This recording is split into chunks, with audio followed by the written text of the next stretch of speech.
അഹിംസയിലൂന്നിയ സമരത്തിലൂടെ മഹാത്മാഗാന്ധി നമുക്ക് നേടിത്തന്നതാണ് ഈ സ്വാതന്ത്ര്യം.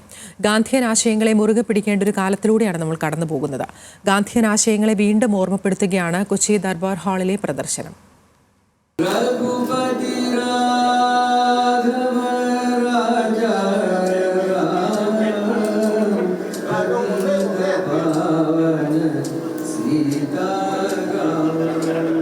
സ്വാതന്ത്ര്യത്തിന് മുമ്പും ശേഷവുമുള്ള ഗാന്ധിയുടെ ജീവിതത്തെ ആസ്പദമാക്കിയാണ് you I could not save walk with me എന്ന പ്രദർശനം ഒരുക്കിയത്.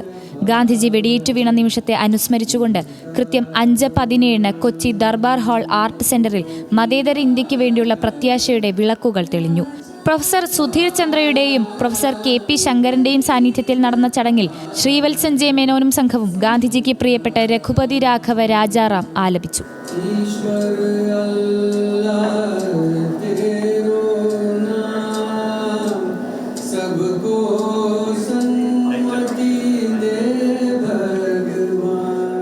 ഗാന്ധിയുടെ ജീവിതത്തിൻ്റെ അവസാന 2 വർഷങ്ങൾ 46 മുതൽ 48 വരെയുള്ള ജീവിതത്തെ ആസ്പദമാക്കിയിട്ടാണ്. അത് ഇന്ത്യ എന്ന് പറയുന്ന ഇന്ന് നമ്മൾ വിളിക്കുന്ന ഒരു മതേതരത്വ റിപ്പബ്ലിക്ക് നിർമ്മിച്ചെടുക്കാനുള്ള ഒരു രാഷ്ട്രീയ ശ്രമം കൂടിയായിരുന്നു ആ ജീവിതം എന്ന് ഉള്ള കണ്ടെത്തലാണ് ഈ എക്സിബിഷനിലെ ഏറ്റവും പ്രധാനപ്പെട്ട ഒരു പൊളിറ്റിക്കൽ കണ്ടന്റ് എന്ന് പറയാം.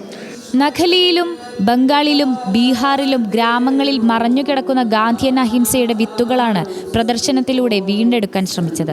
മതത്തിന്റെ പേരിൽ ആളുകൾ തമ്മിൽ തല്ലുന്ന ഇക്കാലത്ത് ആ വിത്തുകൾ സമൂഹത്തിൽ നട്ടുനനച്ച് വളർത്തേണ്ടത് സമൂഹത്തിന്റെ കടമയാണെന്ന് പ്രദർശനം ഓർമ്മപ്പെടുത്തുന്നു. ഗാന്ധിയുടെ ലാസ്റ്റ് ഫ്യൂ ഇയേഴ്സ് എന്ന് പറഞ്ഞു കഴിഞ്ഞാൽ അധികാരത്തിൽ നിന്ന് മാറി നിന്ന് ഇന്ത്യയെ കണ്ടെത്തുക എന്നുള്ള ഒരു ഉദ്ദേശത്തോടു കൂടിയിട്ട് സാധാരണക്കാരുടെ ഭാഗമായി നിൽക്കാനുള്ള ഏറ്റവും വലിയ ഒരു ത്വരത കാണിച്ച ഒരു മഹാനേതാവാണ് ഗാന്ധി എന്ന് പറയുന്നത്. ആ ഗാന്ധിയുടെ യാത്രകളിലുള്ള ഒരു പ്രതിഫലനമായിട്ടാണ് ഈ ഷോയിനെ ഞങ്ങൾ കാണുന്നത്. അഹിംസയിലൂടെ, ശാന്തിയിലൂടെ, അനുകമ്പയിലൂടെ എങ്ങനെയാണ് ഗാന്ധിയുടെ ജീവിതവും മരണവും ദേശീയ ഐക്യമുണ്ടാക്കിയതെന്ന് പ്രദർശനം വരച്ചു കാട്ടുന്നു. 1946 ഓഗസ്റ്റ് മുതൽ 1948 ജനുവരിയിൽ വെടിയേറ്റ് വീഴുന്നതുവരെ പലയിടങ്ങളിലായി 16,000 കിലോമീറ്റർ ഗാന്ധി സഞ്ചരിച്ചു. ബ്രിട്ടീഷുകാരുടെ കുതന്ത്രത്തിൽ പുകഞ്ഞ ഇന്ത്യയെ ഒരുമിപ്പിക്കാനായിരുന്നു അതെല്ലാം.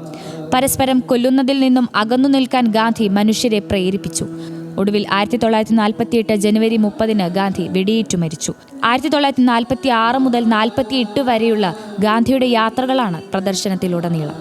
ന്യൂസ് മലയാളം, കൊച്ചി.